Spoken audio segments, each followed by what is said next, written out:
पीले दांत वाली बहू। रंजना कभी ब्रश नहीं करती थी। उसे कितनी बार उसके माँ बाप ने डांटा, लेकिन उसका कोई असर उस पर होता ही नहीं था, जिस कारण से उसके दांत पीले पीले हो जाते हैं। शादी के बाद। अरे बहू, वैसे तो तुझ में कोई कमी नहीं है, पर तेरे दांत इतने पीले कैसे हैं बेटा? कैसे मतलब? कोई सर्जरी थोड़ी ना कराई है। वो तो क्या नाम, मैं ब्रश नहीं करती थी तो पीले हो गए। अब क्या करूं? आप कहें तो लाल करवा लूं या फिर काले? यार ये क्या है, क्यों माँ से लड़ रही हो? लड़ रही हूँ? अरे मैं लड़ रही हूँ या ये बोल रही है कि दांत पीले हैं, पीले। अरे तपस्या थोड़ी ना की है इन्हें पीले करने के लिए। बकायदा ब्रश नहीं किया है 20 साल तक, तब जाकर। छी, कैसी बात कर रही हो?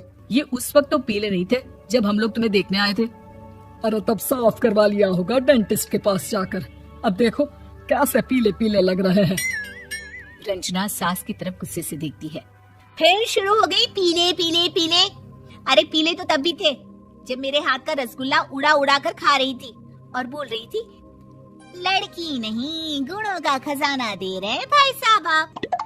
खैर, अब वो लोग करते भी तो क्या करते, पीले दांत वाली बहू पल्ले पड़ी थी तो झेलना तो था ही। एक दिन कीर्तन में रंजना गाना गा रही थी।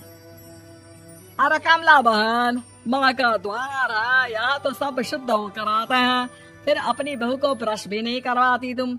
दूर से पीले पीले दांत भक्ति में बाधा उत्पन्न कर रहे हैं।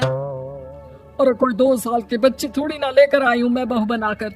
अच्छी खासी लड़की है, अरे कैसे करवाऊं ब्रश? ये तो उसे खुद करना चाहिए ना।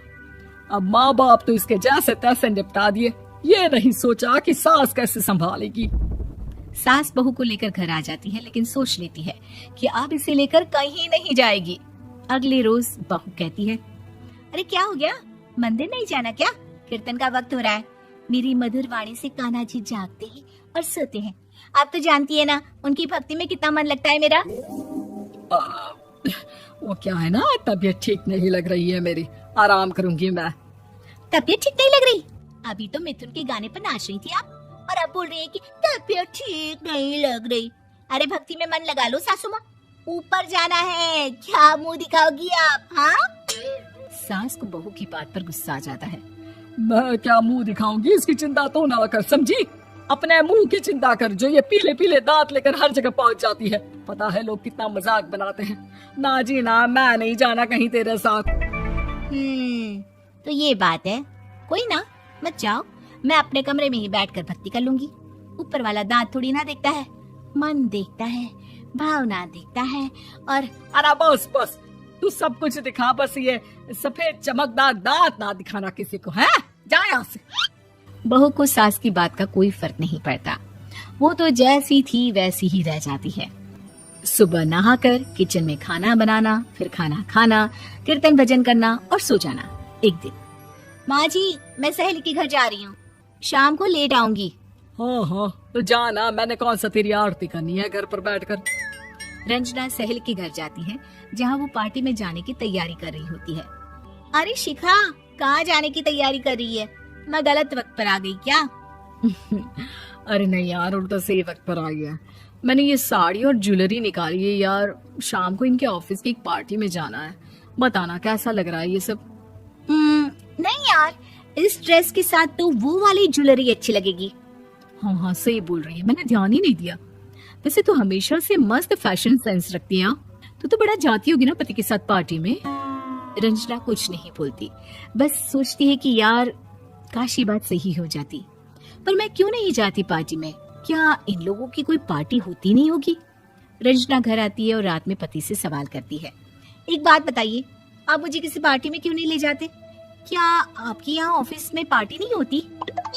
पति बेचारा क्या कहता कि दांत पीले हैं तुम्हारे इसलिए।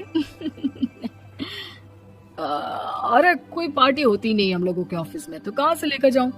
और मार्केट, मॉल, कहीं वीकेंड घूमना, कहीं तो। अरे यार सारे हफ्ते में एक छुट्टी मिलती है, तो सोचता हूँ कि आराम ही कर लूं। क्यों? रंजना मन मार के रह जाती है। पहले कभी सास के साथ मंदिर जाया करती थी, लेकिन वो भी सास ने ले जाना बंद कर दिया। घर बैठी बैठी रंजना बोर हो जाती है, तभी उसे आइडिया आता है और वो मायके जाने का सोचती है। सासू माँ, 2 दिनों के लिए मम्मी के घर जा रही हूँ। अच्छा अच्छा ठीक है, आराम से जा। और हाँ, माँ से कुछ अच्छी आदत सीख कर आना कि कैसे शरीर के हर भाग की तरह दांतों की सफाई भी जरूरी होती है, समझी? शुरू हो गई ना आप।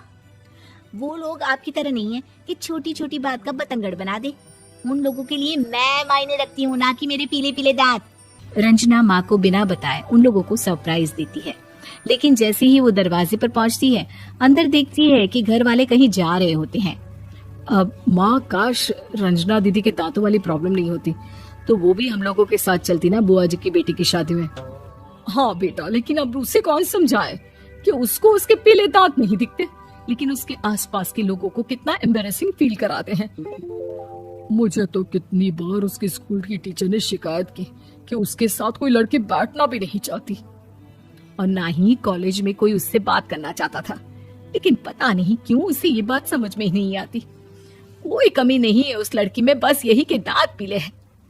वो तो भला हो जीजा जी और उनकी माँ का, जो दीदी को जैसी है वैसे ही रखा हुआ है। रंजना को अपने घर वालों की बात सुनकर बहुत दुख होता है। वो सोचती है कि वो क्या करे, लेकिन फिर वो सीधा डेंटिस्ट के पास जाती है, अपने दांत चमकाती है और कसम खाती है कि वो रोज ब्रश करेगी। अरे क्या हो गया? तुम तो 2 दिनों के लिए गई थी ना, पर कोई ना, अच्छा है, चलो आ गई तो। रंजना सास के सामने आकर खड़ी हो जाती है और पूरी स्माइल करती है, उसके चमकदार दांतों को दिखाती हुई। हैं?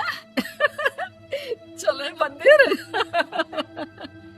माँ, मुझे माफ कर दीजिए, मैंने आप लोगों को बहुत एम्बैरेसिंग फील करवाया। मैं आज से रोज ब्रश करूंगी।